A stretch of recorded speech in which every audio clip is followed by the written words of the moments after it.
کی آیت ہے 29ویں پارے میں بھی ہے, 28 اس میں قد افلح المؤمنون جو سورہ مومنون ہے اس میں بھی ہے کہ اللہ نے فرمایا زوجہ کے علاوہ کوئی بھی راستہ اختیار کرتا ہے فاولئک ھم العادون. اور اس میں الفاظ دیکھو فمن ابتغى وراء ذلک, ذالک جو ہے نا یہ بلاغت ہے, ذالک اس میں اشارہ ہے, جب ہاتھ سے اشارہ کرتے ہیں نا اس وقت کہا جاتا ہے. گویا اللہ تعالیٰ آپ کو آپ کی زوجہ کی طرف اشارہ کر کے کہہ رہے ہے کہ یہ جو بیوی ہے نا, بیوی کے یہ والا آپشن, اس کے علاوہ آپ کے پاس کوئی دوسرا آپشن نہیں ہے. اشارہ کر دیا. اس میں اور بلاغت ہے کہ یہ اسی میں بند ہے, آپ کے پاس اپنی خواہش پوری کرنے کے باقی تمام دروازے بند. وراء ذلک اللہ نے فرمایا یہ جو راستہ میں بیان کر رہا ہوں, یہ اشارہ کر دیا, الا علی ازواجہم او ما ملکت ایمانہم. تو بہت زیادہ غلو ہے اس آیت میں, مبالغہ ہے یہ بتانے کے لیے کہ تمام راستے اس کے علاوہ بند ہیں. دوسرا قرآن میں سورہ نور کی جو آیتیں ہیں وَلْيَسْتَعْفِفِ الَّذِينَ لَا يَجِدُونَ نِكَاحًا, جو نکاح نہیں پاتے, موجود نہیں پاتے نکاح, انہیں چاہیے کہ پاک دامنی کے ساتھ رہیں. وہ یہاں بھی ہے. اور نکاح موجود نہ پانے کا مطلب کیا ہے کہ آپ کی مالی حیثیت ایسی ہے کہ اس کے حساب سے آپ کو کوئی رشتہ دینے کے لیے تیار نہیں ہے. تیسری آیت 5ویں پارے کی ابتدائی آیتیں ہیں, اس میں اللہ نے فرمایا کہ جو آزاد عورت سے نکاح کی طاقت نہیں رکھتا وہ کسی کی باندی سے نکاح کر لے. تو اب باندیاں تو نہیں ہیں, مطلب قرآن کا حاصل یہ ہے کہ اپنا معیار نکاح میں گرا دے, نقصان کرے اپنا, کوئی بات نہیں ہے, لیکن پھر بھی دوسرے راستے ان کو اختیار نہیں کر سکتا. تو اس لیے اگر آپ کے پاس پیسے نہیں ہیں, کوئی نکاح کے لیے تیار نہیں ہے, اپنا معیار آپ گرائیں, آپ کو دوسرے راستوں ہینڈ پریکٹس اور اس جیسے بے حیائی کی آپ کو اجازت, نہ زنا کی طرف نہ کسی اور راستے کی طرف جانے کی اجازت ہے. یہ تیسری دلیل ہو گئی کہ نکاح کا معیار آپ کو گرانا پڑے گا اپنا. اور رہا یہ مسئلہ کہ یہ کیسے ہو سکتا ہے, میرا تو اسٹینڈرڈ ہے, تو بھائی دنیا کو مسافر خانہ سمجھو, تو اسٹینڈرڈ گیا تیل لینے, ٹھیک ہے نا, اچھے سے اچھے کی تلاش کریں لیکن برائی سے تو اچھا ہے نا. حضرت عبداللہ بن عباس رضی اللہ عنہ سے روایت ہے کہ ایک شخص آیا, اس نے کہا کہ میں ہاتھ سے اپنے آپ خواہش پوری کرتا ہوں, ایک روایت ہے. تو حضرت عبداللہ بن عباس نے نفرت سے منہ پھیر لیا اور فرمایا کہ تو باندی رکھ لیتا یہ تیرے لیے زیادہ بہتر. تو یہ تیسری دلیل ہو گئی. چوتھی دلیل صحیح حدیث ہے حضرت عثمان بن مظعون رضی اللہ تعالی عنہ کی. وہ فرماتے ہیں ہم سفر میں ہوتے تھے, بیوی سے دوری ہم پہ بہت شاق گزرتی تھی, ظاہر ہے زنا میں پڑنے کا خطرہ تھا. تو ہم نے نبی سے اجازت لی کہ ہم اپنے آپ کو خسی کر دیں, اپنی جو خواہش ہے وہ کیا کر دیں, ختم, کوئی ایسی دوا کھائیں, کچھ بھی کر لیں, آج کل آپریشن بھی ہوتا ہے. تو لو اجازنا لاختصینا, حدیث کے الفاظ ہیں, اتنی ٹینشن میں تھے ہم کہ اگر نبی ہمیں اجازت دیتے تو ہم اپنے آپ کو خسی کر لیتے, لیکن نبی نے اس کی پرمیشن نہیں دی. اب دیکھو صحابی رسول اتنی شدید ٹینشن میں بھی اس کا حل یہ نہیں تلاش کر رہے کہ ہاتھ سے اپنے آپ کو مطمئن کر لیں, اتنی شدید ٹینشن میں بھی. اگر اس کی اسلام میں ذرہ برابر بھی گنجائش ہوتی تو ذرا سا تو اشارہ ملتا نا, صحابہ کر لیتے یا ان کو اشارہ دے دیا جاتا کہ بھائی اپنے آپ کو خسی کرنے کے پر آ گئے ہو, اپنی اللہ کی تخلیق کو تبدیل کر رہے ہو, تو اس سے بہتر ہے کہ تم اپنی تسکین کر لو اس طریقے سے. اس کی پرمیشن کا کہیں تذکرہ نہیں ملتا. اس کا مطلب ہے کہ اس نبی نے وہاں کیا فرمایا صحابی کو, نہانا عن التبتل, نبی نے فرمایا نکاح سے دور بھاگنے سے منع کیا. تو فرمایا نا نا نا نا نا تزوج الودود الولود, فرمایا یہ اللہ نے خواہش اس لیے رکھی ہے کہ تم نکاح کی طرف کیا ہو جاؤ, مجبور ہو جاؤ. یہ کتنے دلائل ہو گئے, بولو نا بھائی, 4 دلائل ہو گئے. اور بھی بہت کچھ ہے اس پہ بولنے کے لیے, میں مختصر بات سمیٹ رہا ہوں. اصل میں لوگ جو یہ کہتے ہیں نا کہ یار ہم مجبور ہیں تو کیا کریں ہم, یہ تو خواہش اتنی جب مسلط ہو جاتی ہے ہمارے اوپر, یہ تو اس سے جسم کو بھی نقصان ہوتا ہے, مینٹلی بھی آدمی ڈسٹرب ہوتا ہے. تو یاد رکھو یہ اللہ نے آپ پر اتنی زبردست خواہش اس لیے مسلط کی ہے تاکہ آپ نہ چاہتے ہوئے بھی شادی پر مجبور ہو جائیں, اور شادی میں فطرت آپ کے دلائل ماننے کے لیے تیار نہیں ہے. یہ جو آتے ہیں میرے پاس پیسے نہیں ہے تو ایکچولی ابھی ایجوکیشن, ایکچولی ابھی یہ, فطرت اس چیز سے متاثر نہیں ہے. فطرت کہتی ہے آپ کے دلائل کیا ہیں, غلط ہیں. اگر یہ اللہ مسلط نہ کرتے نا مردوں پہ یہ شہوت, تو میرا خیال ہے کوئی 70 سال میں جا کے بھی لوگ شادی نہ کرتے. تو قدرت کا ایک نظام ہے, قدرت ایک سسٹم کے تحت لوگوں کو چلانا چاہتی ہے. اس کا فائدہ یہ ہوگا کہ آپ نہ چاہتے ہوئے کم خاندان کی لڑکیوں سے شادی پر مجبور ہوگے, ان کو گھر ملے گا. اگر مجھ زنی کی اجازت دے دی جائے, مجھے تھوڑی لینگویج صاف استعمال کرنی پڑ رہی ہے, بہت معذرت, مجبوری ہے. اگر اس کی اجازت دے دی جائے تو تو لوگ نکاح میں کیا کریں گے؟ تاخیر. نقصان کس کا ہوگا؟ لڑکیوں کا. لڑکیاں بھی پھر ہینڈ پریکٹس کریں گی جو کہ کر رہی ہیں, وہ بھی مجبور ہوں گی. تو اسلام نے آپ پر, اللہ نے آپ کے اوپر یہ شہوت اسی لیے مسلط کی ہے کہ یہ آپ کا یہ آپشنل نہیں رہے نکاح, بلکہ آپ کی باڈی کی ریکوائرمنٹ بن جائے کہ بھئی یہ تو کرنا ہی کرنا ہے. اور اس کا فائدہ کس کو ہوگا؟ عورت کو. بات آ رہی ہے سمجھ میں؟ اس کا گھر بسے گا. تو اگر اس کی اجازت دے دی جائے بھائی ایجوکیشن کا ہے بھی تو تعلیم ہے بھی تو ایکچولی تو نتیجہ لڑکیوں کا کیا ہوگا؟ بیڑا غرق ہوگا, جو کہ ہو رہا ہے. آپ کہہ سکتے ہیں وہ بھی تعلیم حاصل کرے ہم بھی حاصل کریں, تو بات یہ کتنی تعلیم حاصل کر لیں گی؟ اور اگر کر بھی لیں گی تو فطرت کا کوئی آلٹرنیٹ نہیں ہوتا, نیچر کا متبادل نہیں ہے. جو چیز آپ کی باڈی کی ریکوائرمنٹ ہے اس کو بہرحال پورا کرنا ہے. دیکھو اگر آپ کے پاس ایجوکیشن کی وجہ سے کھانے کا ٹائم نہیں ہے, آپ مصروف ہیں جس کی وجہ سے کھانے کا ٹائم نہیں ہے, تو کیا پیٹ آپ کو بھوک لگانا چھوڑ دے گا؟ ہے بھائی؟ یا کوئی ڈاکٹر یہ فتویٰ دے دے گا کہ چونکہ آپ کے پاس کھانے کا ٹائم نہیں ہے لہذا آپ اگر نہیں بھی کھائیں گے تو صحت کو نقصان نہیں ہوگا؟ کوئی بھی سمجھدار ڈاکٹر ہوگا وہ کہے گا بھائی آپ کے پاس ٹائم ہو یا نہ ہو آپ کے باپ کو بھی کھانا پڑے گا, کھانا پڑے گا آپ کو, ورنہ باڈی کا نقصان ہوگا. تو یاد رکھو جس طرح روٹی ضروری ہے مرد کے لیے اسی طرح عورت, اور عورت کے لیے اسی طرح مرد ضروری, باڈی کی ریکوائرمنٹ ہے. تو اسلام چونکہ نیچر کے خلاف نہیں چلاتا آپ کو, اس لیے اسلام نے تمام راستے بند کر دیے خواہش پوری کرنے کے, کیونکہ وہ سارے ان میں سے کوئی بھی نیچرل نہیں ہے. صرف ایک ہی نیچرل ہے کہ مرد کا کانٹیکٹ عورت سے اور عورت کا مرد سے, اس کے علاوہ کوئی نیچرل نہیں ہے. ہاں ایک آخر میں بات ضرور کہوں گا. ڈاکٹر ذاکر نائک صاحب اللہ ان کی عمر میں برکت دے, انہوں نے یہ کہا ہے کہ زنا سے بچنے کے لیے اگر کوئی یہ عمل کرتا ہے تو شاید مستحب ہو. تو یہ بھی ایک اصول یاد رکھیں, بڑی برائی سے بچنے کے لیے اگر کوئی چھوٹی برائی کرتا ہے تو ہم یہ تو کہیں گے کہ یار چلو بڑی سے بچ گیا, لیکن اس چھوٹی کو بھی برائی ہی کہا جائے گا. کوئی اگر ہیروئن کا عادی ہے, ہم اسے ہیروئن چھڑوانے کے لیے چرس پہ لے آتے ہیں کہ یار چلو اس سے تو بچے گا نا, اب ایک دم تو نہیں چھوڑ سکتا. تو یہ اس عمل کی یوں تو تعریف کی جائے گی کہ یار چلو اس برائی سے بچ گیا, لیکن اس کی بیس پہ چرس کو آپ یہ کہہ دیں شروع کر دیں کہ چرس جائز ہے یا وہ بھی کوئی افضل چیز ہے, اس کی پھر بھی اجازت نہیں ہوگی. تو اصل راستہ یہی ہے کہ کسی کو زنا کا خطرہ ہے بھاگے وہاں سے بس, اور وہ کس کی طرف لپکے؟ نکاح کی طرف لپکے, معیار اپنا گرائے. اور پھر بھی نکاح نہیں ہوتا تو روزے رکھے کثرت سے تاکہ جسمانی قوت ٹوٹے. اور آخری بات یہ کہ یہ جو عمل ہے ہینڈ پریکٹس کا, یہ زنا سے انسان کو بچاتا بھی نہیں ہے. یہ بھی 100% غلط ہے کہ اس کے کرنے سے آدمی زنا سے بچ جاتا ہے, کیونکہ اس میں آدمی کی ڈیزائر پوری طرح پوری نہیں ہوتی, اس کی ٹھڑک بڑھتی ہے کم نہیں ہوتی.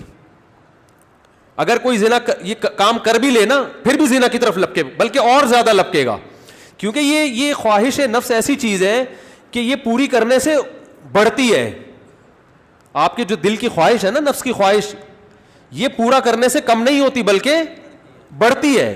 جو اپنے آپ کو روکتے ہیں تو ان میں تو کنٹرول میں رہتی ہے, جو نہیں روکتے ان کے کنٹرول سے باہر ہوتی ہے. یہ تو یہ حل بھی نہیں ہے, یعنی میڈیکلی بھی یہ حل نہیں ہے زنا سے بچنے کا کہ یہ کام کرو. جو جتنے بڑے بڑے زانی ہیں پہلے انہوں نے یہ کام کیا ہے, اس کے بعد جا کے زنا کی طرف گئے ہیں, اور جنہوں نے اپنے آپ کو اس عمل سے بچا لیا وہ زنا سے بھی بچے رہتے ہیں. تو زنا سے بچنے کا جو قرآن میں اور احادیث میں ہمیں طریقہ ملتا ہے, جیسے یوسف علیہ السلام تھے, ان کو عورت نے دعوت دی زنا کی, وہ بھاگے ہیں, بس نکلنے کی کوشش کی انہوں نے وہاں سے. تو اصل حل اس کا یہ ہے. اور آخری بات یہ کہ یہ میں مانتا ہوں بہت سارے نوجوانوں کے حالات سامنے آئے ہیں جو اس لت, اچھا یہ بھی ایک فالٹ ہے اس میں کہ یہ عمل ایک دفعہ ہوتا نہیں ہے. آپ جو نوجوانوں کی ہسٹری جمع کریں نا, تو ایسا نہیں ہوتا کہ جس نے ایک دفعہ کیا تو بس زندگی میں ایک ہی دفعہ کیا کہ یار بہت زیادہ مجبور ہو گیا تھا تو یہ عمل کر لیا. نا نا نا نا, جس نے ایک دفعہ کیا وہ دن میں 10 دفعہ بھی کرتا ہے پھر یہ عمل. اس کو ایسی حص اس کی بڑھ جاتی ہے اور ٹھڑک بڑھ جاتی ہے کہ پھر یہ معاملہ اس کے کنٹرول سے باہر نکل جائے. وہ 100 بار توبہ کرے گا, 100 بار توبہ توڑے گا وہ. تو یہ پریکٹیکلی بھی ممکن نہیں ہے کہ کوئی اپنے آپ کو بچانے کے لیے ایک دفعہ یہ عمل کر لیا تو اب سکون میں آ گیا. نا نا نا نا, میرے پاس جو نوجوان آتے ہیں ان کی ہسٹری میں آپ کو بتاؤں, وہ کیا کچھ, ایک صاحب کی 2 بیوی. اچھا ہاں یہ بھی بتا دوں, جب یہ لت زیادہ پڑتی ہے تو پھر یہ بیماری شادی کے بعد بھی نہیں چھوٹتی, یہ بھی ذہن میں رکھیں. ایک صاحب, میں نے جو زندگی میں سب سے پہلا فتویٰ لکھا ہے نا وہ کیا تھا, آپ حیران ہوں گے. یہ 1999 میں سوال آیا, ایک آدمی کی 2 بیویاں, اسے نکاح سے پہلے اس کی عادت پڑ گئی, یہی سوچ کے کہ یار ابھی اپنے آپ کو ٹھنڈا کر لیتا ہوں, تسکین کر لیتا ہوں, برائی سے بچ جاؤں گا, یہ ہو جائے گا, وہ ہو جائے گا. شیطان نے الٹے سیدھے اس کو جو ہے نا دلائل دیے, اور کہتا ہے مجھے یہ برائی جب ہو گیا تو چسکا لگ گیا. پھر کہہ رہے پھر جب میں نے نکاح کیا ہے نا, ایک شادی کی ہے تو میری یہ عادت نہیں چھوٹی, دوسری 2 بیویاں اس کی, کہہ رہے پھر بھی نہیں چھوٹی. تو کہہ رہے میں اتنا غصے میں آ جاتا تھا کہ یار میری بیویاں بھی ہیں پھر بھی مجھے ان کو تسکین اس میں ہوتی ہے. پھر بالکل ایسے ہے جیسے لوط علیہ السلام کی قوم کو جب لڑکوں کی عادت پڑ گئی تو اب ان کو عورت سے تسکین بولتے کیوں نہیں ہو رہی. تو یہ ہینڈ پریکٹس کا ایک یہ بھی بڑا نقصان ہے کہ جب اس کی لت پڑ جاتی ہے تو شادی کے بعد بھی یہ عادت نہیں چھوٹتی. تو وہ کہہ رہا ہے میری 2 بیویاں تھیں, 1999 کی بات کر رہا ہوں میں, اس نے سوال بھیجا. تو کہہ رہا ہے کہ میں اتنا مجبور ہو گیا کہ ایک دن میں نے قسم اٹھائی کہ آئندہ میں نے اپنے ہاتھ سے اپنے آپ کو فارغ کیا تو میری دونوں بیویوں کو 3 طلاقیں. کہہ رہے میں نے یہ سوچا کہ شاید اس عمل سے میں اپنے آپ کو روک لوں گا, پھر بھی نہیں رکا, اور پھر بھی یہ عمل کیا, اور ہم نے اس کو فتویٰ دیا کہ آپ کی دونوں بیویاں آپ پر ہمیشہ کے لیے حرام ہو گئی ہیں. تو اب آپ بتاؤ اس پہ کیا گزر رہی ہوگی. تو ہم نے لوگوں کے یہ حالات دیکھے ہیں, تو اس لیے اس قسم کے کلپ سے متاثر ہو کر کوئی بھی شخص ایسی حماقت کرنے کی کوشش بولو بھائی نہ کرے. اور میرا مقصد آپ کو کسی کو مایوس کرنا نہیں ہے. اگر کوئی نوجوان اس بیماری میں مبتلا ہو گیا ہے تو حدیث میں آتا ہے ما انزل اللہ من داء الا انزل له شفاء, ہر بیماری کا اللہ نے شفا پیدا کی ہے. تو مایوس نہ ہو. وہ سب سے پہلے تو وہ نکاح کرے تاکہ معاملہ آگے بڑھے نہیں, کیونکہ اگر نہیں کرے گا نا یہ پھر یہاں تک رکے گا نہیں معاملہ. کیونکہ یہ لڑکے پھر جب یہ کام کرتے ہیں پھر وہ انٹرنیٹ پر فحش فلمیں بھی دیکھتے ہیں, پھر وہ تصویروں کی طرف بھی جائے گا, بد نظری کی طرف بھی, اور پھر یہ بڑھتا رہا, پھر وہ زنا کا متلاشی ہوتا ہے کہاں مجھے موقع ملے. تو اس لیے میرے بھائی اپنے آپ کو روکنے کی کوشش کرنی چاہیے. تو اس کا پہلا اسٹیپ یہ ہے کہ سب سے پہلے آپ یہ عزم کریں کہ میں نے اپنے آپ کو اس برائی سے ہر قیمت پہ دور کرنا ہے. یہ میرا ایم ہے, میرا عزم ہے. اگر آپ ارادے میں ہی ڈھیلے ہیں تو بھائی پھر معاملہ کیا ہو جائے گا, خراب ہو جائے. تو پہلے تو کیا کرنا ہے, پکا عزم کرنا ہے. اب دوسرا علاج کے طریقے دریافت کرنے آپ نے. سب سے پہلا کام یہ کرنا ہے کہ انسان کو جہاں برائی کی عادت پڑتی ہے نا وہاں برائی چھوٹتی نہیں ہے. آپ کی کوئی خاص ایسی جگہ جہاں آپ سونے کے لیے لیٹتے تھے اور وہاں پر آپ پہ یہ شہوت کا جنون چڑھتا تھا, تو اپنا ٹھکانہ وہاں سے کیا کر لو, چینج کر لو. رات کو سونے سے پہلے مطالعہ کر کے سو. کوئی اپنے سرہانے کتاب رکھی جائے. جو نوجوان خدا نخواستہ کوئی اس میں مبتلا ہے تو اس کو بتا رہا ہوں میں, اپنے سرہانے کیا رکھیں, کوئی دلچسپ کتاب رکھیں. بستر پہ جیسے ہی لیٹے, جو معمولات ہے نا آیت الکرسی پڑھنا, دعائیں پڑھنا, بستر پہ لیٹنے سے پہلے پڑھ لیں وہ, تاکہ آپ جب بستر پہ جیسے ہی جائیں تو آپ کی سوچ جو ہے نا وہ مطالعے کی طرف چلی جائے. تو فوراً آپ نے کیا کرنا ہے, جیسے ہی سونے کے لیے لیٹے کتاب آپ کے پاس ہونی چاہیے. بستر پہ جاتے ہی آپ اس کتاب کا مطالعہ کرنا شروع کر دیں. انسان جیسے ہی لیٹ کے مطالعہ کرتا ہے اس کو نیند آ جاتی ہے, آپ سو جائیں گے, کیونکہ زیادہ تر نوجوانوں کے پر یہ اٹیک رات کے ٹائم ہی ہوتا ہے. دوسرا کام ہو گیا. تیسرا مسئلہ یہ ہو گیا کہ آپ کسی ڈاکٹر کو بھی بتائیں ماہر نفسیات کو, لیکن ماہر نفسیات سے کہیں کہ مجھے یہ برائی چھڑوانی ہے, کیونکہ ماہر نفسیات بعض دفعہ اور ڈال دیتے ہیں اس برائی میں. ایسے نفسیاتی ڈاکٹر بھی ہیں, وہ کہتے ہیں اس سے کوئی نہیں, ڈپریشن کا علاج ہے. اور بھائی ساری ڈپریشن کے اور بہت سارے علاج ہیں دنیا میں, وہ علاج وقتی ہے, جیسے سٹا لگانے سے نا وقتی طور پہ ٹھیک ہو جاتا ہے. تو اب یہ بیوقوفی ہے نا کہ سٹے لگا کے ڈپریشن کا علاج, اس سے ڈپریشن بڑھتی ہے, کم نہیں ہوتی. وقتی کم ہوگی, اگلے دن اس سے بڑا اٹیک ہوگا آپ کے اوپر, سارا دن پھر یہی کرتا رہے گا. ایسے ایسے لڑکے آ کے بتاتے ہیں کہ آدمی حیران ہوتا ہے, یار تمہاری ہڈیوں میں اتنا جوس کہاں سے آیا, تم مر کے ختم ہو جاؤ گے اللہ کے بندو.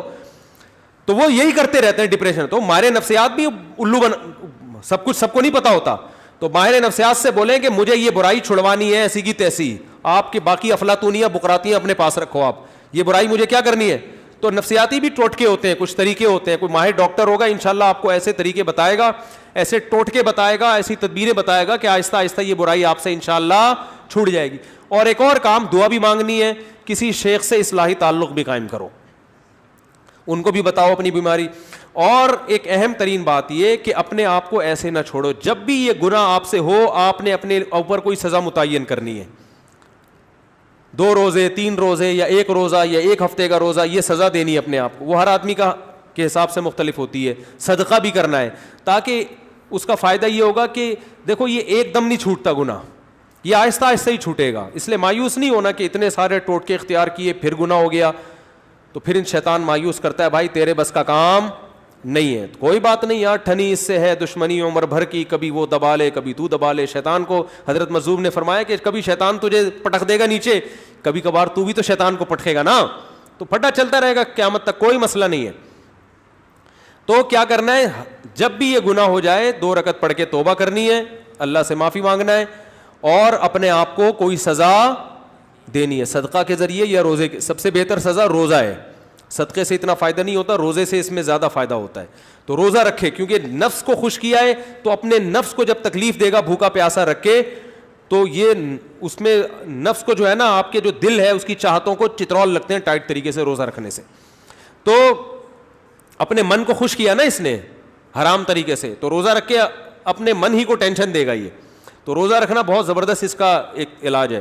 تو کیا کرنا ہے, جب بھی یہ جرم ہو جائے تو روزہ رکھ کے اس کی تلافی کرنی ہے. اس کا پھر نہیں بھی چھوٹتا تو ٹینشن نہیں لینی, آپ نے اپنے قوائف پورے کر دیے. اور آخری بات یہ کہ روزانہ ایکسرسائز کا معمول بناؤ. جب آپ صبح جاگنگ کرو گے, شام کو جم جاؤ گے, تو پھر آپ دیکھو گے ڈولے شولے نکل رہے ہیں اور جناب طاقت آ رہی ہے, تو نفسیاتی طور پر انسان پھر غیر اخلاقی سرگرمیوں سے دور ہو جاتا ہے خود بخود, کہ یار میں ایک طرف اتنا اپنی باڈی کا خیال کر رہا ہوں, اسی طرف اپنی صحت کو برباد کر رہا ہوں میں, ہے بھائی. اب میری ساری انرجی جو یوٹیلائز ہو رہی ہے تو ناجائز چیزوں میں ہو رہی ہے. تو یہ لاشعوری طور پر جب انسان مفید کاموں کی طرف آتا ہے تو نیگیٹو سوچ اس کی خود بخود, بولتے کیوں نہیں بھائی, کبھی کسی ہیروئنچی کو جم جاتے ہوئے دیکھا آپ نے؟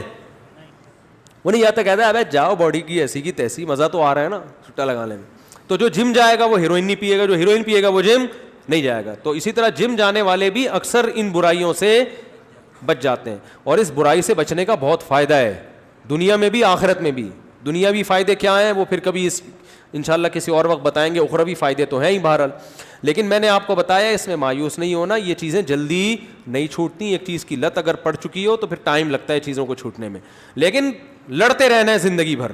ہتھیار ڈال کے بیٹھنا نہیں ہے کہ نہیں بھائی اب تو ڈاکٹر فلاں نے بھی کہہ دیا تو فلاں ڈاکٹر نے بھی. ایک لڑکے کو ڈاکٹر نے خود اس مرض میں ڈالا ہے, وہ بچتا تھا ان چیزوں سے, ڈاکٹر کے پاس گیا, ڈاکٹر نے کہا کوئی حرج نہیں ہے اس میں, کر لو, کوئی میڈیکلی کوئی نقصان نہیں ہے. میڈیکلی بھی نقصان ہے, حقیقت ہے, یہ کہنا کہ میڈیکلی نقصان نہیں غلط ہے, اور ذہنی طور پر تو بہت نقصان ہے. دیکھو لوط علیہ السلام کی قوم جو برائی کرتی تھی اس سے میڈیکلی کوئی نقصان نہیں تھا, لیکن وہ بیچارے نکاح کے قابل رہے نہیں. وہ کہنے ما لنا فی بناتک من حق, اے لوط ہمیں عورت سے نکاح میں دلچسپی ہی ختم ہو گئی ہے. تو یہ کتنا بڑا نقصان ہے کہ نہیں ہے. تو جو لوگ لڑکوں کے عادی ہو جاتے ہیں ان کو عورت میں دلچسپی ختم. اب میڈیکلی تو سب کچھ صحیح ہے, آئرن بھی صحیح ہے اور جناب پوٹاشیم میگنیشیم سب کچھ صحیح ہے, تو باڈی کو تو کچھ بھی نہیں ہوا, کھوپڑی آؤٹ ہو گئی. تو یہ جو حرکت ہے نا ہینڈ پریکٹس, اس سے بھی انسان مینٹلی کیا ہو جاتا ہے, بہت ڈسٹرب ہوتا ہے, جس سے جو نیچرل ایک پروسیس قدرت نے رکھا ہے, خدا نے رکھا ہے, وہ بہت برے طریقے سے متاثر ہوتا ہے اس عمل سے. تو اس لیے اپنے آپ کو ان تمام ایکٹیویٹیز سے بچا کے رکھنا چاہیے. اور پاک دامنی والی زندگی وہ یہی ہے کہ جلد سے جلد, میں تو کہتا ہوں لڑکا بالغ ہو, ماں باپ کو چاہیے فوراً شادی کر دو اس کی, اس طرف اس کو آنے ہی نہ دو. اور اس کے غلط ہونے کی ایک بڑی دلیل یہ بھی ہے کہ جس نوجوان نے دوسروں سے نہ سنا ہو یا بروقت شادی ہو گئی ہو, وہ کبھی یہ کام نہیں کرتا, اس کا کبھی دماغ جائے گا ہی نہیں. یہ خود اس کی علامت ہے کہ یہ نیچرل